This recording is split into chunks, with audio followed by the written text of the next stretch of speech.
Deputy director Ratan Haldar মহাশয়। আপনার হাত তালি দিয়ে সহযোগিতা করবেন।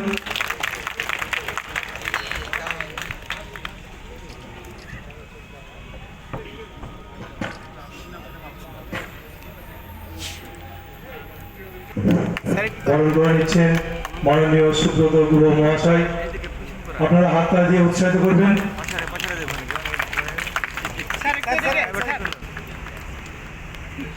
উৎসাহিত করবেন।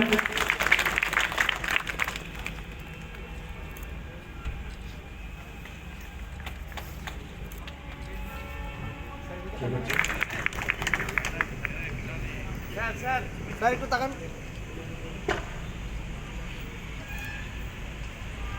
স্যার একটু এদিকে, স্যার এদিকে ঘুরে।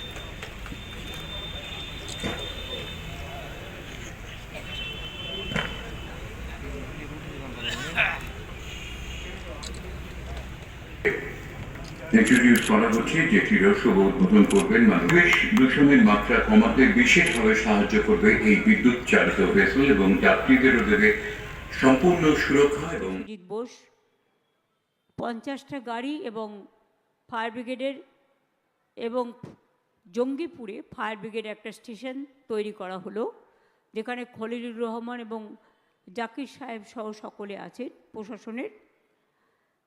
আমার এখানে কলকাতার মেয়র এবং মিনিস্টার ফিরহাদ হাকিম আছে। অরূপ হয়তো আসতে পারেনি, কাজে আটকে গেছে, কিন্তু ছাত্র এবং সুভাষ মেলা, বিবেকানন্দ মেলা আমাদের চলবে এখন। तीर्थम धृतिस्तीर्थम पुण्यतीर्थमुदाहितम तीर्थानामपि तत्तीर्थम বিশুদ্ধির্মনসো বলেন।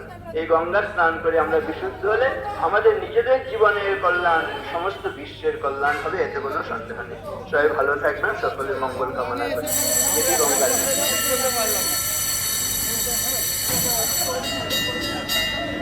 স্বামী জ্ঞানানন্দজি মহারাজ সুন্দর করে গঙ্গার ব্যাখ্যাকে সামনে রাখলেন। আমাদের মধ্যে উপস্থিত হয়েছেন গঙ্গাসাগর সমিতির মাননীয় প্রেসিডেন্ট শ্রী তারক রাজ ত্রিবেদী। তাকে অনুরোধ করবো কিছু কথা বলবেন।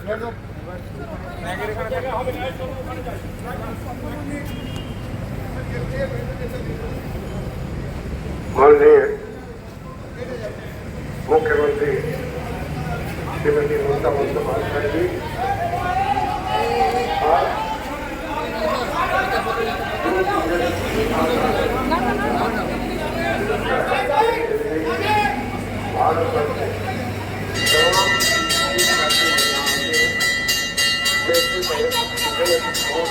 मंच पर उपस्थित है हमारे मेयर मिनिस्टर श्री बोलते मुलाकाती और सभी सेक्रेटरी जिससे होल सेक्रेटरी জঙ্গিপুর বাসে আবেদন করেছেন, কেমন লাগছে আজকে? এখন সত্যি আজকে খুব গর্ববোধ করছি। আমরা সকলে ধন্যবাদ জানাই আমাদের মাননীয় মুখ্যমন্ত্রী মমতা ব্যানার্জিকে। এই জঙ্গিপুরের বিষয়ে তিনি এই যে আমাদের ফায়ার ব্রিগেড বিষয় নিয়ে আর কি তিনি আমাদেরকে সেই সুনজরের দিকে তাকিয়েছেন। ইতিপূর্বে আমাদের জঙ্গিপুর মহকুমায় শুধুমাত্র আমরা শামসেরগঞ্জে একটা ফায়ার ব্রিগেড ছিল আর কি, যে ফায়ার ব্রিগেডের ওপরে ফারাক্কা থেকে শুধু লালগোলা আর একদিকে নবগ্রাম খড়গ্রাম পর্যন্ত সে শামসেরগঞ্জের উপরে নির্ভর করতে হবে। আজকে কিন্তু তার অবসান আমাদের মুখ্যমন্ত্রী তা করে দিয়েছেন, যে জঙ্গিপুরের দীর্ঘদিনের মানুষের একটা ডিমান্ড ছিল যে এখানে ফায়ার ব্রিগেড হোক। 2019 সালে আমি নির্বাচনে আসি, আমরা তখনও মানুষ সেই দাবিটা রেখেছিলেন এবং আমাদের ইতিপূর্বে আমাদের এখানকার জঙ্গিপুর বিধায়ক সহ আমরা সকলের প্রয়াসে আমাদের রাজ্য সরকার এই কাজটা করে দিয়েছেন। আমরা সকল জঙ্গিপুরবাসী আমাদের রাজ্য সরকারের মুখ্যমন্ত্রীকে আমরা কৃতজ্ঞতা জানাচ্ছি, ধন্যবাদ জানাচ্ছি। আপনার জঙ্গিপুর লোকসভা যে সার্বিক এলাকা, সেই এলাকা থেকে মানে আরও ফায়ার ব্রিগেডের কি প্রয়োজন আছে বলে আপনি মনে করছেন? দেখুন, আগামীতে যেভাবে লোকসংখ্যা বাড়ছে প্রয়োজন তো হবেই আর কি, সেদিকটাও আমাদের নজর রয়েছে আর কি। কিন্তু এই মুহূর্তে জঙ্গিপুরের বিষয়টা আমরা বেশি করে লক্ষ্য করেছি, যেটা আমাদের মহকুমা সদরে আগামী দিনে আমাদের জেলা শহর হতে যাচ্ছে এবং এইখানটা হচ্ছে সেন্ট্রাল অফ দ্য আমাদের আগামী কামিং ডিস্ট্রিক্ট বা প্রেজেন্ট সাব ডিভিশন। কাজে এই দিকটাতে আমাদের তার করাটার জন্য যে প্রয়োজনীয়তা ছিল সেটাই হয়েছে। আগামী দিনে প্রয়োজন হলে নিশ্চয়ই লালগোলার প্রতি রয়েছে আর কি একটা প্রপোজাল।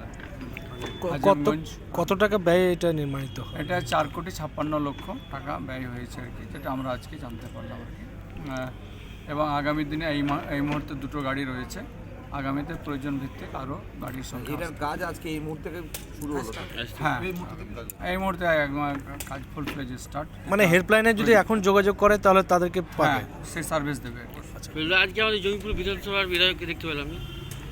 উনি তার চিকিৎসার জন্য তিনি কলকাতায় গেছেন। ধন্যবাদ।